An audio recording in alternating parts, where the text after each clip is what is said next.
I often say we are the sum of all the decisions we made in our life. The decisions have led us to where we are right now. So therefore, the better quality decisions you make, the better quality of outcome, the better quality of life. So how do we get better at making better decisions?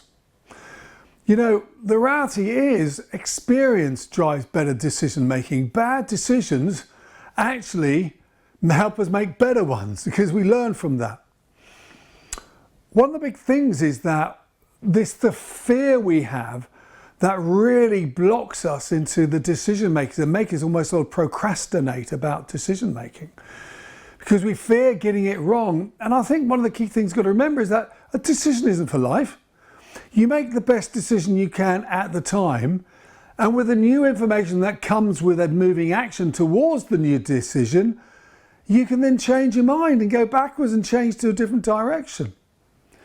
So we've got to be okay to get it wrong, and the fear of failure really blocks us so much from success in so many areas of life. Now, in terms of making the right decision, I think is that 95% of it, of making the right decision, is about clearly defining the problem. The better of an angle that you have of the problem, the more likely you're going to find the better solution. And once you've actually decided upon that, you've got to agree the key criteria. These are the 2 or 3 key factors we must take in mind when assessing the different options of decisions we can make. Don't get sidetracked by lots of other things because that only just complicates. So frankly, less is more. 2, 3 key criteria, that's the fundamentals.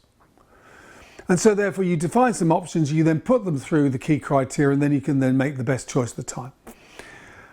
And I think there's something about letting go of perfection, you know, because if you do, then you almost like delay making a decision. And very often we say that, you know, a poorer decision now is better than a good decision much later on because things have moved on.